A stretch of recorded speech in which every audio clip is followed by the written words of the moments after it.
ശ്രീ ഷിയാസ്, ഇപ്പോൾ AN രാധാകൃഷ്ണൻ ഈ തട്ടിപ്പിൽ നിന്ന് തടയുക എന്ന രീതിയിൽ തന്നെ അദ്ദേഹത്തിന്റെ സയൻസ് സൊസൈറ്റിയുമായി ബന്ധപ്പെട്ട പറ്റിക്കപ്പെട്ട ആളുകൾക്കൊക്കെ പണം തിരികെ നൽകുകയാണ്. താങ്കളുടെ പ്രതികരണം എന്താണ് ഈ ഘട്ടത്തിൽ?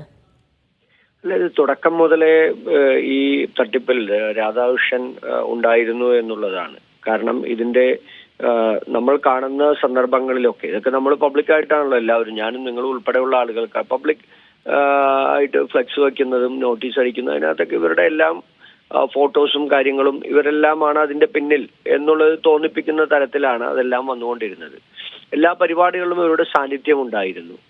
അത്തരത്തിൽ വിശ്വാസ്യത ഉണ്ടാക്കിയെടുക്കാൻ, അതായത് കേന്ദ്ര സർക്കാരിന്റെ BJPയുടെ സഹായത്തോടുകൂടി, BJP നേതാക്കളുടെ സഹായത്തോടുകൂടി സർക്കാരിന്റെ ഭാഗമായി നിൽക്കുന്ന വിവിധ NGO സംഘടനകൾ അവരുടെ ഭാഗമായി നിന്നുകൊണ്ടാണ് ഈ തട്ടിപ്പിന് നേതൃത്വം കൊടുത്തത് എന്നുള്ളതാണ് ജനങ്ങൾ വിശ്വസിച്ചത്.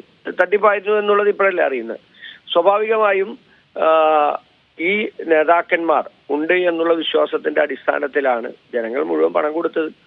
അതിന്റെ ഉത്തരവാദിത്വം ഇവർക്കുണ്ട്. ഈ പറ്റിക്കപ്പെട്ടിട്ടുള്ള ആളുകളുടെ പണം അത് തിരിച്ചു കൊടുക്കാനുള്ള ഉത്തരവാദിത്വം ഇവർക്കുണ്ട്. അത് എങ്ങനെയാണ് അത് ചെയ്യുക? അല്ലെങ്കിൽ ഈ സാധാരണക്കാരാണ്, നമുക്കറിയാം, എല്ലാം പാവപ്പെട്ടവരാണ്, തൊഴിലാളികളായിട്ടുള്ള ആളുകളാണ് ഇതിനകത്ത് ഈ പണം നിക്ഷേപിച്ചിട്ടുള്ളത്. അപ്പൊ ഒരു സ്കൂട്ടറിന് 60,000 രൂപ വെച്ച് കൊടുത്തവരുണ്ട്, ലാപ്ടോപ്പിന് 30,000 രൂപ വെച്ച് കൊടുത്തവരുണ്ട്. അവരൊക്കെ മക്കൾക്ക് വേണ്ടിയിട്ടായിരിക്കും ലാപ്ടോപ്പിന് അവര് പണം കൊടുത്തിരിക്കുക. അപ്പൊ ആ പണമെല്ലാം തിരിച്ചു ഇത്തരത്തിൽ തട്ടിപ്പ് നടത്താനുള്ള സാഹചര്യം ഒരുക്കുന്ന നടപടികൾ ഇവരുടെയൊക്കെ ഭാഗത്ത് നിന്നുണ്ടെങ്കിൽ അതിനെതിരെ നിയമ നടപടി കൂടി സ്വീകരിക്കേണ്ടതാണ് സർക്കാർ. അവരെല്ലാം ഈ സമഗ്രമായ ഒരു അന്വേഷണം നടത്തി ഇതിന്റെ പിന്നിൽ പ്രവർത്തിച്ച ആളുകൾക്കെതിരായി കർശനമായ നടപടി സ്വീകരിക്കണം. സ്വാഭാവികമായും ഇത്തരത്തിൽ ഈ മേളകളെല്ലാം നടത്തി ഈ ലാപ്ടോപ്പും അതുപോലെ തയ്യൽ മെഷീനും ഈ സ്കൂട്ടറും എല്ലാം വിതരണം നടത്തുമ്പോൾ ഇവരെല്ലാവരും ആരെയാണ് ഉപയോഗിച്ചത്?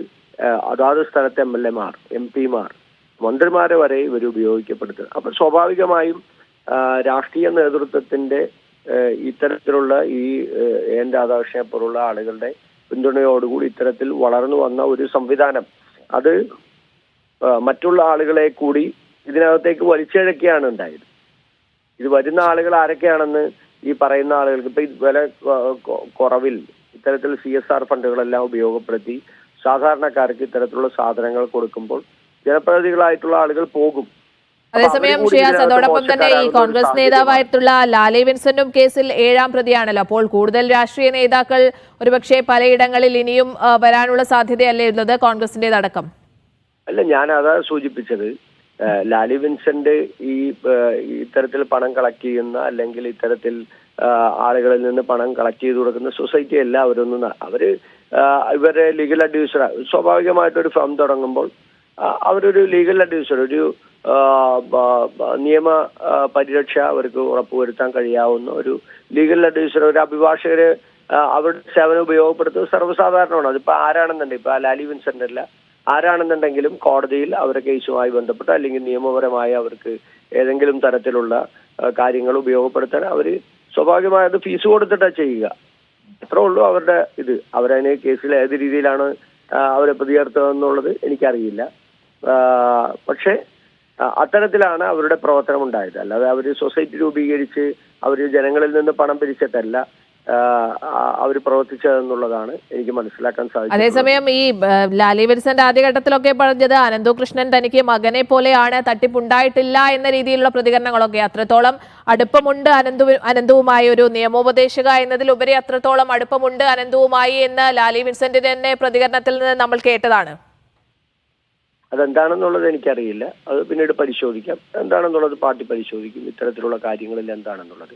പക്ഷെ അവരൊരു നിയമോപദേശക എന്നുള്ള രീതിയിൽ തന്നെയാണ് അവർ പ്രവർത്തിച്ചിട്ടുള്ളതാണ് എനിക്ക് മനസ്സിലാക്കാൻ സാധിച്ചിട്ടുള്ളത്. അപ്പോൾ ഏത് രീതിയിലാണ് അപ്പൊ തട്ടിപ്പ് നടക്കുന്നതും പണം പിരിക്കുന്നതും ഈ CSR ഫണ്ട് ഉപയോഗപ്പെടുത്തി ബാക്കി പകുതിയുള്ള പണം കൊടുത്ത ആളുകൾക്ക് എങ്ങനെയാണ് ഇത് കൊടുക്കുന്നതെന്നും അതൊക്കെ എല്ലാവരും അറിഞ്ഞിരിക്കണം ഇത്തരത്തിൽ പ്രവർത്തിക്കുന്നത്. അപ്പൊ ഇവർക്ക് നിയമസാധുത ഉണ്ടാക്കിയെടുക്കാനായി ഇവർ ഈ രാഷ്ട്രീയ നേതാക്കന്മാരെയാണ് ഉപയോഗിച്ചത്. അവർക്ക് കൂടി ഇതിന്റെ ഉത്തരവാദിത്വമുണ്ട്. കാരണം AN രാധാകൃഷ്ണനെ അറിയണമായിരുന്നു ഇത് എത്രത്തോളം. ഇപ്പൊ എല്ലാ സ്ഥലങ്ങളിലും, ഇപ്പൊ ഞാൻ ഉൾപ്പെടെയുള്ള എൻ്റെ പഞ്ചായത്തുകളടക്കം, എൻ്റെ തൊട്ടടുത്തുള്ള പഞ്ചായത്തുകളിലടക്കം ഇതിൻ്റെ ഒരു വ്യാപകമായ ക്യാമ്പയിൻ, ഫ്ലെക്സ് ബോർഡുകളൊക്കെ നമ്മൾ നിരന്തരം കാണുന്നുണ്ടായിരുന്നു. അപ്പോൾ സ്വാഭാവികമായും അത്തരത്തിൽ ബോർഡുകൾ വയ്ക്കുമ്പോൾ ആളുകൾ എന്താ ചിന്തിക്കുക? ഇത് കേന്ദ്ര സർക്കാരുമായി ബന്ധപ്പെട്ട് നടക്കുന്ന ഒരു പദ്ധതി, അല്ലെങ്കിൽ അത്തരത്തിൽ ഒരു സഹായത്തോടു കൂടി നടക്കുന്ന ഒരു കാര്യമാണ്. അപ്പൊ കൂടുതൽ ഈ നാട്ടിലൊക്കെ BJP-ക്കാരായിട്ടുള്ള നിരവധി ആളുകൾ അത്തരത്തിൽ ആ പ്രവർത്തനങ്ങളിലൊക്കെ പങ്കാളികളായത് നമുക്ക് കാണാൻ കഴിഞ്ഞിട്ടുണ്ട്. ഇവിടെ കുറെ പേർക്ക് കിട്ടുകയും ചെയ്തു. അപ്പൊ സ്വാഭാവികമായും ആദ്യം കിട്ടിയവർ പിന്നീട് മറ്റുള്ള ആളുകളിലേക്ക് ഇത് പറഞ്ഞു. കണ്ടമാന ആളുകളാണ് പിന്നീട് പൈസ കൊടുത്തത്. അപ്പൊ ആദ്യം 1000 പേർക്ക് കൊടുത്തിട്ടുണ്ടാകാം, പിന്നീട് ലക്ഷക്കണക്കിന് ആളുകളിൽ നിന്ന് പണം പിരിച്ചിട്ടുണ്ട്, ആളുകൾക്കൊന്നും കൊടുത്തിട്ടുമില്ല. അപ്പൊ അതാണ് ഇത്തരത്തിലുള്ള ഈ തട്ടിപ്പുകൾ. അത് മനസ്സിലാക്കാൻ ഇത്തരത്തിലുള്ള രാഷ്ട്രീയ നേതാക്കന്മാർക്ക് കഴിയണമായിരുന്നു. അത് ഈ പണം തിരികെ തന്റെ സയൻസ് സൊസൈറ്റിയിൽ മാത്രം കിട്ടിയ ഈ പൈസ തിരിച്ചു കൊടുത്തുകൊണ്ട് മാത്രം ആവില്ലല്ലോ. കേരളം മുഴുവൻ സാധാരണക്കാരിൽ നിന്ന് പണം പിരിച്ചിട്ടില്ലേ? അപ്പൊ എൻ രാധാകൃഷ്ണനെ പോലുള്ള ആളുകൾക്ക് അത്തരത്തിലുള്ള ഉത്തരവാദിത്വമുണ്ട്. അവരെ ജനങ്ങൾ കാണുന്നത് സയൻസ് സൊസൈറ്റിയുടെ ഉത്തരവാദി, അതിന്റെ ഡയറക്ടർ എന്നുള്ള രീതിയിലല്ല. അദ്ദേഹം BJP-യുടെ സംസ്ഥാന വൈസ് പ്രസിഡന്റാണ്. BJP കേന്ദ്ര മന്ത്രിമാരും കേന്ദ്ര നേതാക്കന്മാരും ഒക്കെ ആയിട്ടുള്ള ബന്ധങ്ങൾ, ആ ബന്ധങ്ങളുണ്ട്. ആ രീതിയിലല്ലേ ജനങ്ങൾ ദർശിക്കുക. തീർച്ചയായും ആ രീതിയിലാണ്. അപ്പൊ ആ രീതിയിൽ വരുന്ന ആളുകൾ ഇത് എത്രത്തോളം തട്ടിക്കപ്പെടുന്ന ആളുകളാണ്. തീർച്ചയായും ഷിയാസ്, താങ്കൾ സൂചിപ്പിച്ചതുപോലെ തന്നെ ഈ നിരവധി ആളുകൾ ഇനിയും ഈ തട്ടിപ്പിന്റെ ഇരകളായിട്ടുണ്ട്. അത്തരത്തിൽ പരാതികൾ വരുന്നുണ്ട്. ഇനി ആരൊക്കെ ഈ തട്ടിപ്പിന് കൂട്ടുനിന്നിട്ടുണ്ട് അവരൊക്കെ ഈ ഘട്ടത്തിൽ അവർക്കെതിരെ കേസുകൾ, പരാതികളൊക്കെ തന്നെ വരുന്ന സാഹചര്യമുണ്ട്. വളരെ നന്ദി ഈ ഘട്ടത്തിൽ പ്രതികരിച്ചതിന്.